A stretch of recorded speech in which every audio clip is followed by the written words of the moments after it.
കക്കോത്തെ ക്ഷേത്രകുളത്തിൽ മുങ്ങിമരിച്ച 8 വയസ്സുകാരിയുടെ മൃതദേഹം സംസ്കരിച്ചു. കക്കോത്തെ സ്വാതന്ത്ര്യത്തിൽ വിനീഷിൻ്റെയും സ്വാതിയുടെയും മകൾ ദേവിനെയാണ് കഴിഞ്ഞ ദിവസം കക്കോത്തെ ക്ഷേത്രകുളത്തിൽ മുങ്ങിമരിച്ചത്. മിടാവിലോട് LP സ്കൂൾ 2ാം ക്ലാസ് വിദ്യാർത്ഥിനിയായിരുന്നു. ശനിയാഴ്ച വൈകിട്ട് 5 അപകടം. അമ്മൂമ്മയോടൊപ്പം ഉത്സവം കാണാനെത്തിയതായിരുന്നു ദേവിന. കുട്ടിയെ കാണാതായതിനെ തുടർന്ന് തിരച്ചിൽ നടത്തുന്നതിനിടെയാണ് കുളത്തിൽ വീണതായി കണ്ടത്. ഉടൻ അഞ്ചരക്കണ്ടി മെഡിക്കൽ കോളേജിൽ എത്തിച്ചെങ്കിലും മരിച്ചിരുന്നു. ഞായറാഴ്ച പൊതുദർശനത്തിന് ശേഷമാണ് ദേവിനയുടെ ഭൗതികദേഹം സംസ്കരിച്ചത്.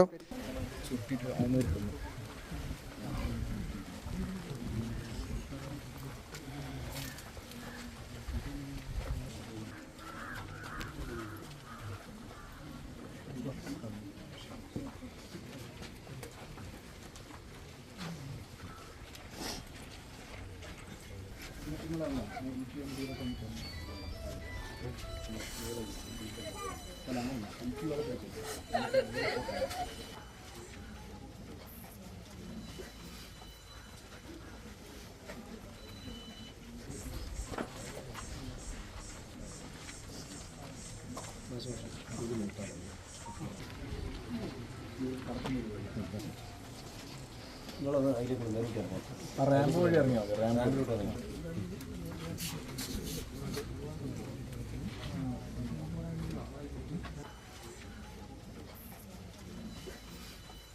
ഗ്രാമിക ന്യൂസ്, ചക്കരക്കൽ.